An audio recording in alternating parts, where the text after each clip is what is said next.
Okay. Trent, are we good? Yeah. Am I in? Okay, I wanted to take off my jacket. It's cold in here, but I wanted to take my jacket off because we've been doing Christmas at the movies over the past few weeks, and I get to share one of my favorite Christmas films, which is Elf, which is one of the greatest of all time. And one of the things about Elf that I find funny is that everybody wants to make a sequel of like the greatest movies, and it's like, no, leave the classics alone.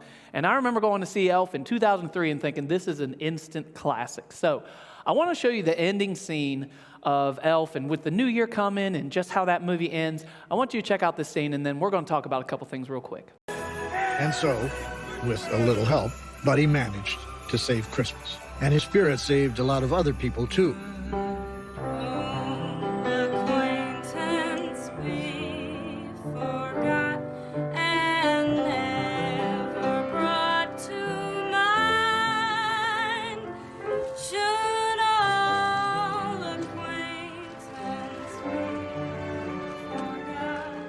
Walter started his own independent publishing company.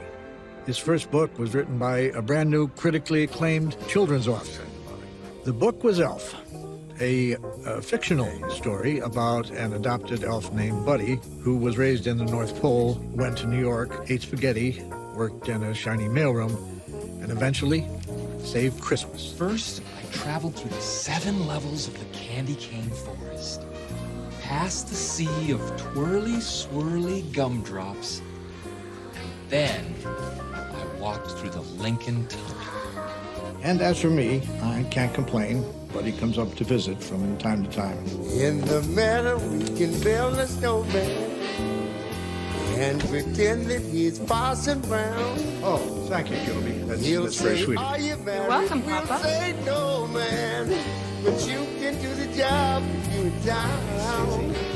When Come it here, little snows, one. Ain't it thrilling? Puppy wants to see you.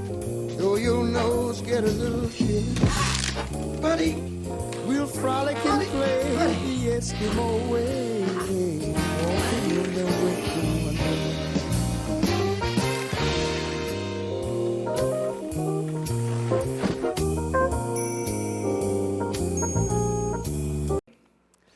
So in the movie scene, you have Buddy.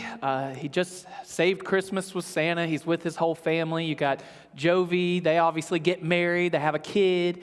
They go and see Papa Elf, and it's a great ending to a movie. And I don't know about you, but I remember seeing that and thinking, wow, like, I would love to see what happens afterwards if they made like a sequel to this. And one of my rules with sequels is if you don't make a sequel within like the first 2 years of a movie, don't do it because it just ruins it. Think about some of your favorite movies. If they've tried to make a sequel, I think the only good sequel that was made like 15 plus years afterwards was Top Gun. Other than that, the rest of them stink. It just is. It's sad. You see them and you're like, oh, they're old now. Like it just stinks, right?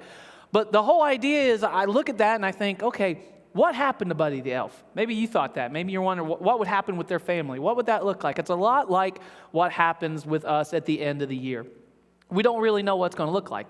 We've got this mix of celebration and uncertainty. We don't know exactly what the new year is going to bring us, but there is good news found in that. And the good news is that while we may not have all the answers about the future, we actually can trust in the one who does know what's going to happen. So a couple quick things I want to share. The first thing is this.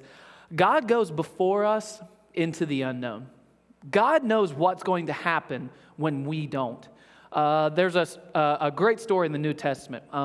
One of Jesus' disciples, Peter, who they all kind of saw him as the elected leader among all of them.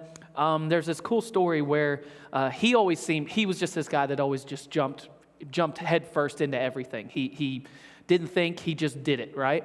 And they were on a boat one day, all the disciples, and Jesus actually comes walking toward them on the water. Everyone has heard about walking on, you should see them walk on water. It's Jesus. Jesus is the one who did that. He's walking on water, and as he's doing that, Peter looks and says, Jesus, if that's really you, like, let me come out to you. I'll walk on the water. You know what Jesus does? Jesus says, well, come on, dude, let's do this. So he actually hops out of the boat. Now, could you imagine, just think if that was you. Could you imagine your first step out of the boat? The waves are crashing, the wind's howling, yet he's actually going out on faith, and he is going to step out into the water fully believing that he is going to walk on it like it's concrete. That's wild to me. That is a crazy idea. He didn't know what was going to happen. He didn't know how things were going to turn out, but Jesus was already there, and he was waiting for him. God goes before us when we don't know what's going to happen. Peter is able to jump headfirst into this, well, feet first at this moment, right? He's able to do it because he sees Jesus. He knows Jesus is doing it, so he can do it too.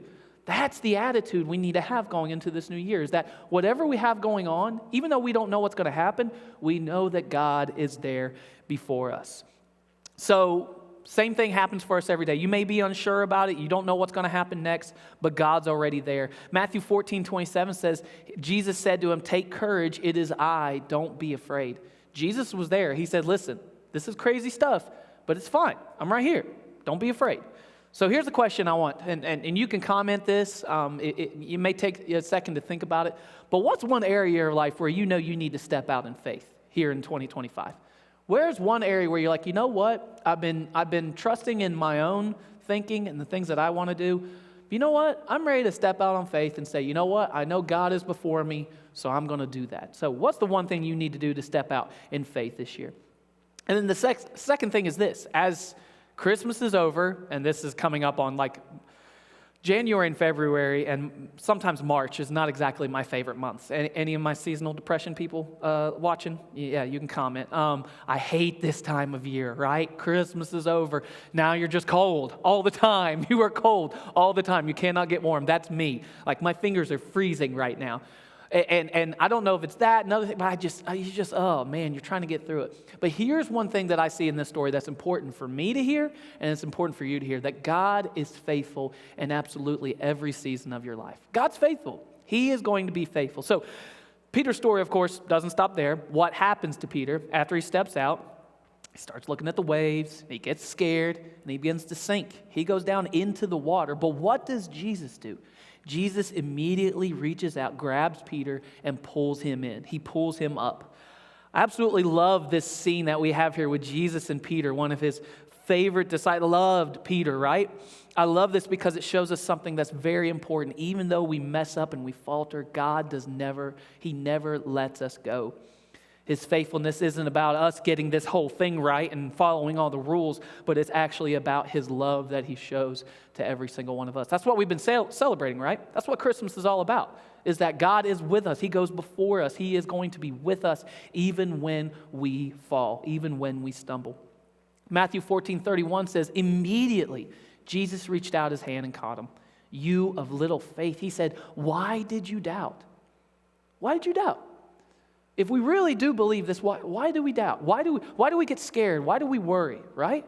Well, it's because we think we're doing this on our own instead of reaching out and understanding he's the one holding on to us and he's the one that's going before us. So as we head into this new year, be comforted and encouraged in knowing that even when things don't go the way that you want it to, even when things don't go as planned, even when we mess up, God is right there. He's right there to catch every single one of us. So one more question for you. How have you seen God's faithfulness in your life this past year?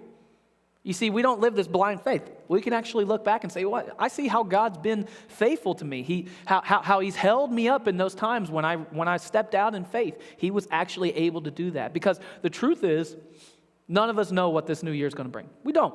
You may have plans, but I'm telling you, sometimes those plans crumble. But what we do know is this, that God is already there and he's inviting every single one of us to come forward, and he's ready to hold us up when things feel uncertain and things feel like they're going to fall apart. So as we go into 2025, let's all remember this. We may not know what the new year holds, but we can trust in the one who holds it all together. We may not know what this new year holds, but we hold it all together. Let's take a second and pray together. Father, even though we have uncertainty, even though we're not exactly sure what the plan is sometimes, God, today we want to trust in you. We want to be able to step out in faith, and we want to be able to know that you're in front of us, you're with us, you're behind us, you're taking care of us, and you will watch our every move because you love us and you will take care of us ultimately. We love you today. We thank you. We ask all these things in Jesus' name. Amen. All right. I'm heading back in.